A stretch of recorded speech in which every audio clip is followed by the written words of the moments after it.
wanted to share with you today a quick tip of a way that you can use your backing papers if you use a creative and loose way of painting when you make your backing papers. Sometimes you can get something a little bit extra out of the image that you see later, and I'll just give you an example of that. So I've got my journal. I will be journaling this page after, and I've got a sheet that I'm going to add to this project, which I'll explain in a second. We're looking at Jesus, the seed that fell to the earth. So I've got some wheat seeds there. We'll look at that in a second. But to start off with, I wanted to have another look at our backing papers. So we've painted some backing papers, and we used a palette that's rich, and it's got some of the tones that I picked out of the seeds when I painted them originally. So we use a bit of a stronger, for our painting we use stronger versions of them some of the time, but they're essentially toned with the colors that I observed in a seed. So that's how we got that. So anyway, this is one of the sheets that I quickly painted on the day, and I went over it afterwards with some coloring pencils and just put in some markings and details. And I was doing that really randomly. I didn't have any super great plan in mind. I just like to make some textural marks and using a color that's kind of contrasting. I think this is probably the one I used, which is like a violet. A color that's a little bit out of the range of these, but strangely enough, a color that I kind of observed in the seeds when I was drawing them. So I made these kind of little marks on here, and I made some, seed sort of shapes, and I was just fiddling around, and I didn't do a lot with it because we went on with the workshop. But as I was looking at this page, I really liked it, and there was one area of it that stood out to me, and it was this bit up here, which was just kind of a random accident. And to me, I'm always, well, not always, but often seeing a landscape, and even though these colors are not what you see in a typical landscape, it's got sort of the goldenness of a field. It's got some things that look like clouds in a bright sky, and these little markings to me are like plants, and maybe even like grain sprouting. And it just gave me an idea for this project on Jesus the seed. So that's what I decided to do with this. So my plan now is to take a cut of this and put it in my journal and use that as a basis for an illustration of Jesus the seed.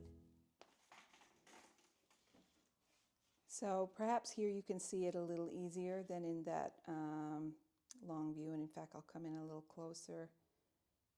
There's a lot of texture in here. This is a very loose landscape. I have no illusions about that, but I've done this a number of times. I do it often actually, and so I've seen just how a few strokes can transform something like this into something that's kind of exciting and evocative.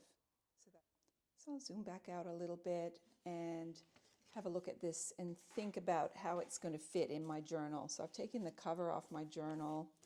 I'm getting close to the end of the journal, so it's getting a little bit more difficult to get it to lie flat. So I'm just going to fold it somewhere else rather than at the spine, and that'll give me a little bit more ability to do that. So I've got a couple of choices here. You can see that my paper is not quite going to fit just to cut everything off and then completely fill my A5 journal, which is absolutely fine. I can just cut it down. I could cut this bit off, and that kind of seems like a good idea really, because it's kind of a vertical in that spot is not really suiting what I want to do. So I'm just going to cut this down, and then I'll fold it so I can glue it in really nicely. And I'll decide where I want my cuts to be, because it doesn't have to be cut square even. It can just be torn, or it can be torn on one edge. But the main thing is I want to take every distraction away and make it a little bit more simple. So I think I'll do that. Okay, so the way I'm going to do it today, because I'm not being fussy, whoops, is I am going to just fold it like this until I see it looking, I'm not creasing it yet, I'm just looking to see what is going to put the emphasis in the right spot. It's always good with your horizon line not to have it in the middle of the image, but to have it either high or low. If it's high, it makes you look at the ground down here. If it's low, it draws your eye up to the sky, and that's kind of what I want, and you'll see why in a second. So I'm just going to crease this.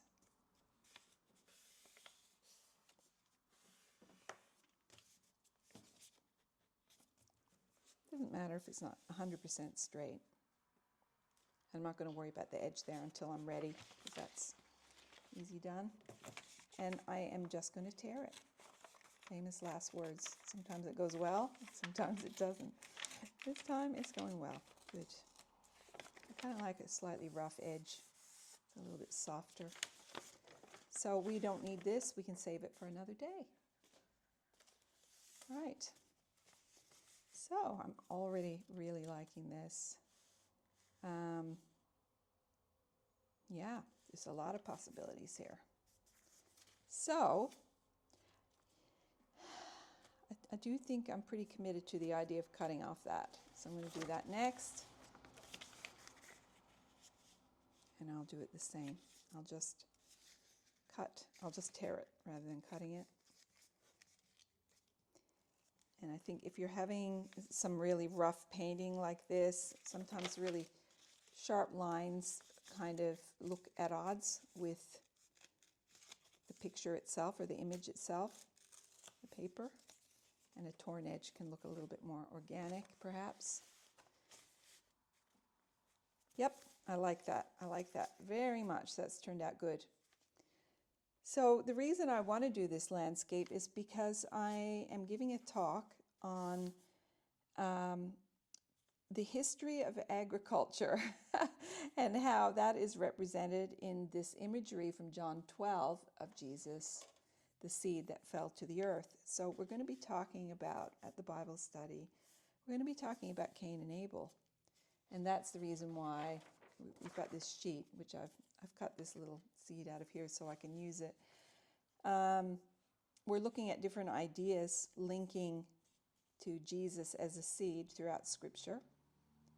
And Cain and Abel is Cain's sacrifice, his offering to God of the grain, is the thing that we're going to be talking about.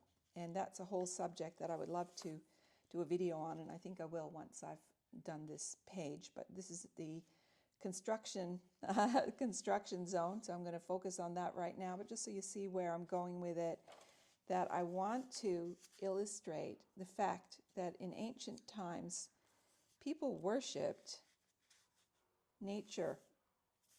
People still do today, of course. People worship nature, and they worshipped any god that they could think of that would, God, quote unquote, they thought would help them to have a bountiful harvest. And so it's like worshiping the gods of agriculture. So I wanted to put a seed in the landscape and a kind of like an elevated seed, if that makes sense, like worshiping agriculture, worshiping human effort. And so I thought a big seed up here above the landscape kind of gives me that idea. Is that crazy? That's kind of the way I think. Making a visual representation of an idea. The idea is people anciently worshiping agriculture. Yeah, so this is kind of what I'm getting at, and I haven't yet decided whether I'm going to just draw a seed in a certain style on here, or whether I'm going to use one of these that I painted and drew on earlier on a different paper and just use that. I don't know. What do you think? I might try a couple things and see what happens. Right, so I'm just going to glue this down as a start and take it from there.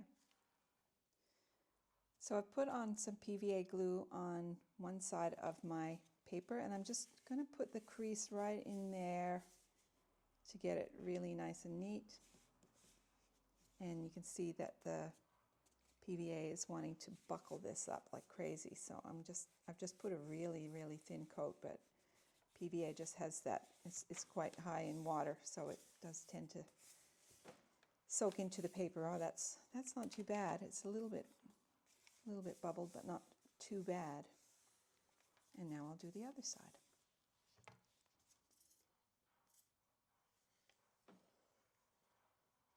Just putting a really small amount of glue on here and using a folded up scrap of paper as a tool to just spread it thinly, as thinly as I can. I'm going to get lots in the crease there because that's the place where it's going to want to lift off because it's under more stress. And I don't really mind if it's not super tight glued down on the edges, but I will give it a little bit more because I don't want to just bob up and then get caught on things, and then as I'm turning pages get caught and then start to peel. Okay, starting at the crease, slowly working outward. I use the side of my hand to gently move it out.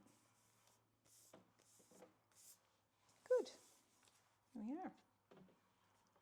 That will curl a little bit until the journal is sort of closed up and then dried out over time. So I like the idea of this, but the more I'm looking at it, the more I'm thinking it's very similar in color and it's not really going to stand out all that much. I could try putting it up higher. That kind of works. Maybe I'm going to delay a decision on that until I've done the other bit. So now I'm going to do a little bit of designing around representing the town of the people that are living near this field, and I'm just going to put some landscape details on the way I want, because this is a field that I want to depict, and I'm getting my ideas from this from a city that I read about that's thousands of years ago in Turkey called, I don't know if I'm pronouncing this correctly, but I think it's Çatalhöyük. Yeah, so Çatalhöyük was one of the very early cities, and they worshipped gods of agriculture, not surprisingly. And so I'll talk about that a little bit more in the companion video to this one, which will be about the history of this. This is just the graphic idea of it for now.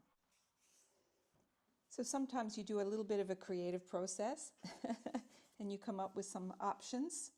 So I was thinking about doing a design like this because some of the wall art at Çatalhöyük that I was mentioning, the place I was mentioning, used these very dark outlined kind of drawings, and I thought the style of that might work, but it just doesn't really work.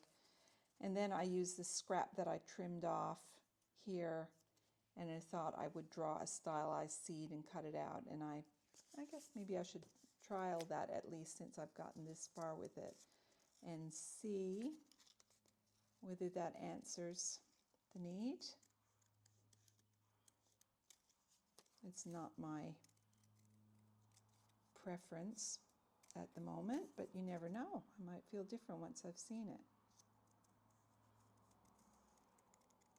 I think I'll trim that off a little bit more there. Yeah, I don't think it works, because it just looks like a surfboard.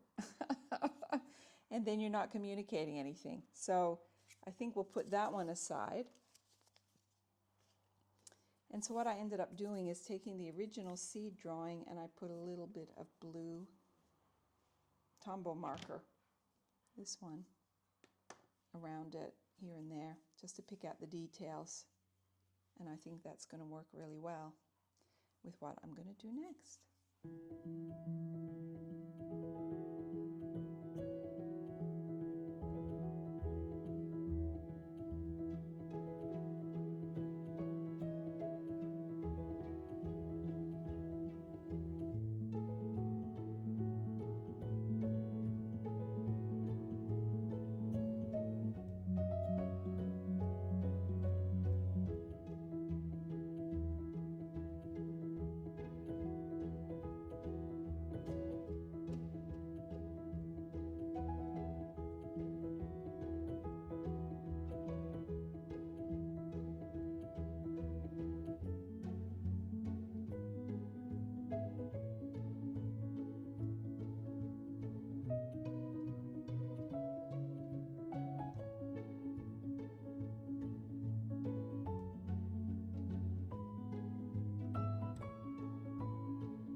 Okay, this is my final version of the spread. It's finished. I've written out all of the relevant passage from Genesis chapter 4. I've made a few notes here of my thoughts about it, and I've put the meaning of the name Enoch here at the bottom, just a little note, put in some details, and yeah, gave it a title, Out from the Lord's Presence, which is what happened to Cain because he turned from God and started to rely on his own ingenuity and plans, which of course meant he was really worshiping things that he had grown, worshiping the land and not worshiping the one true God. Yeah, so that was a fun process. I think I would have liked to have put some dark here as well, some of this kind, but I didn't have enough of it. But I'm pretty happy with how this turned out. Yeah, so there's some ideas about how to use backing papers to create a scene for your journal. Enjoy.